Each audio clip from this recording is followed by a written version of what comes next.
नमस्कार. आजच्या व्हिडिओमध्ये आपण जाणून घेणार आहोत मीन राशी यांचं सविस्तर विश्लेषण. राशीच्या बाबतीत ढोबळ माहिती घेत असताना मीन राशीबद्दल संक्षिप्तपणे माहिती या ठिकाणी आपण आजच्या व्हिडिओमध्ये जाणून घेणार आहोत. चला तर मग आजच्या व्हिडिओला सुरुवात करूया. पूर्व भाद्रपदाचे प्रथम चरण, उत्तरा भाद्रपदाचे पूर्ण 4 चरण तसंच रेवतीचं पूर्ण 4 चरण अशी एकंदर 9 चरणांवर जन्म झालेल्या व्यक्ती या मीन राशीच्या असतात.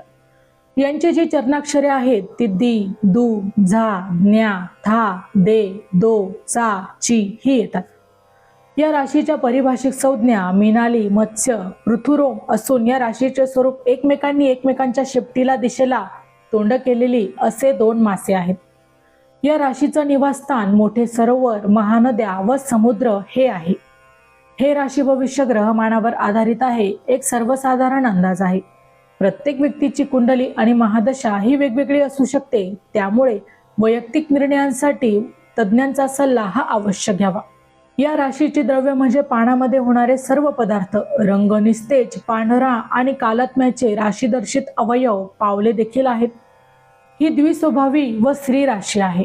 मध्यमदेही, उभयदेही व उभयकाली बलवान असणाऱ्या या राशीला उत्तर दिशेचं स्वामित्व हे या ठिकाणी प्राप्त झालेलं आहे. ही विप्रवर्णाची राशी असून जलतत्वाची राशी आहे. तसेच तिला वश्य जलचर आहे. सद्गुणी व धार्मिक आचारविचार पालन करण्याकडे या राशीचा जास्त कल असणारी ही राशी आहे. या राशीचा जो स्वामी आहे तो गुरु. सर्वसाधारणपणे या राशीचे जातक परधन व जलधन यांचा भोग घेणारे असतात. तसेच स्त्री व वस्त्र यात गुंतून निमग्न असतात. या राशीचे जातक मुख्यतः गोंडस, स्थूल व ठेंगणे शरीर असणारे देखील क्वचितच सडपातळ व उंच, काही जातक सुंदर व देखणे असतात. नाक उंच, कपाळ मोठं, डोळे मोठे किंवा लहान, जास्त वेळा उघडझाप करण्याची मात्र या राशीच्या लोकांना सवय असते. हात पायादी अवयव आखुंड, इंद्रिय फार बारीक, वर्ण साधारण काळा सावळा, विद्या व बुद्धी साधारण, संतती विशेष व त्यात कन्या अधिक किंवा फक्त या राशीच्या लोकांना कन्याच होतात. जानेवारी ते डिसेंबर 2026 चे मेष ते मीन राशींचे वार्षिक राशी भविष्य तसेच 2026 वर्षात घडणाऱ्या घटनांचे मासिक व साप्ताहिक भविष्यवाकित विषयक व्हिडिओ पाहण्यासाठी डिस्क्रिप्शन मध्ये दिलेल्या लिंकवर क्लिक करा. व्हिडिओ अवश्य पहा, व्हिडिओला लाईक करा. तसेच आपले काही प्रश्न किंवा सूचना असतील तर चॅनलला सबस्क्राईब करून कमेंट करायला विसरू नका. हा जातक श्रीवश, गुप्तधन भोगणारा, कीर्तीचे हाव धरणारा, कुत्रा पाळण्याची आवड, भित्रा, कर्तबगारी विशेष नसल्याने सात्विक भासणारा, संगतीचा शौकीन असतो. आपल्या विचारसरणीची आपणच स्तुती करणारा असतो. क्वचितच उत्साही, जास्त काळ खिन्न व निरुत्तर राहतो. याला सतत कशाची तरी मात्र नेहमीच भीती वाटत असते. या राशीच्या स्त्रिया मात्र कर्तबगार, धाडसी असतात. बहुतेक पुरुषांची सांसारिक कामं याच स्त्रिया आपल्याला बहुतेक वेळा करताना दिसून येतात. आपल्या जोडीदाराला सांभाळून घेतात, मुलांच्या उन्नतीसाठी झटतात. या धार्मिक प्रवृत्तीच्या असतात. घराची स्वच्छता, रांगोळी, सजावट याकडे दुर्लक्ष करत नाही. यांच्यामुळे खऱ्या अर्थाने घराला हे घरपण असतं. ही राशी लग्नस्थानी असेल तर वरील लक्षणं ही विशेषतः आपल्याला आढळून येतात.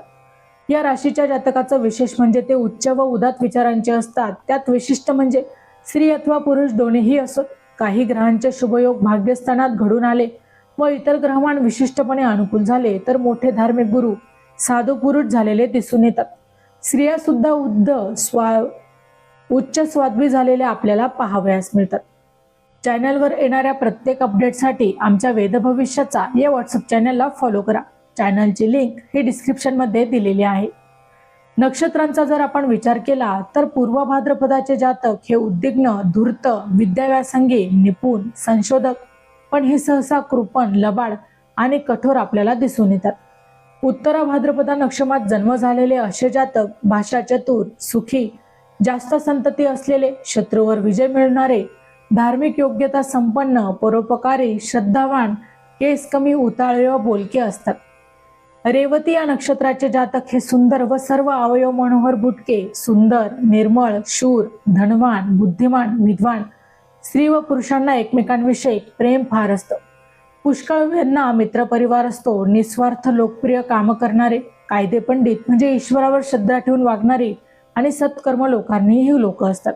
या राशीचा स्वामी गुरु आहे. त्यांचे मित्रग्रह बुध, शुक्र, शनी असून शत्रुग्रह रविचंद्र, मंगळ आहे. या राशीच्या व्यक्ती बऱ्याच वेळा कोमजलेल्या, खिन्न झालेल्या दिसून येतात, आजारी पडतात. यासाठी यांना सूर्याची गायत्री उपासना करणं आवश्यक आहे. तसेच चंद्र व मंगळाच्या प्रसन्नतेसाठी सुद्धा उपाय करावे. जन्मलग्न कुंडलीत अनिष्ट ग्रहमान नाहीसे करण्यासाठी खालील उपाय करावे. गुरुवारी उपवास करावा, दत्तात्रयाची उपासना करावी व गुरुचरित्राचे पठण करावे. स्वामी समर्थांची पोथी तसेच शेवगावच्या गजाननांची पोथी ही नित्य वाचावी. राशी स्वामी गुरुग्रहाचे बल प्राप्त होण्यासाठी गुरुचा 76,000 संकेत जप करा. हा जप व ही उपासना शक्यतो स्वतः शुचिभूर्त राहून करावी किंवा तज्ज्ञ व सत्वशील ब्राह्मणाकडून योग्य आणि दक्षिणा घेऊन संकल्पित करून घ्यावी. गुरुचा पूर्णोक्त मंत्र देवानंद ऋषीनानम च गुरु कांचसभिन्न बुद्धिभूतोन त्रिलोकेश तम नमामि बृहस्पती. गुरुचा तंत्रोक्त मंत्र ओम भ्रू बृहस्पते नमः. या मंत्राचा जप श्रद्धेने व नेहमी करावा. निदान संध्याकाळी तरी जप करत राहावा. कायलं भरवायची उपासना करावी. यथाशक्ती दानधर्म करावा. धार्मिक देण्या योग्य क्षेत्री व योग्य पाययात्री यांना द्याव्या.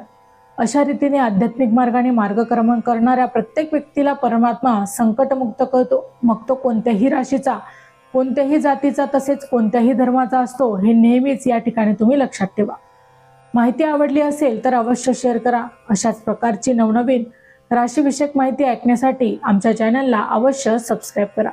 पुन्हा भेटू अशाच एका नवीन राशीसह. तोपर्यंत श्री स्वामी समर्थ.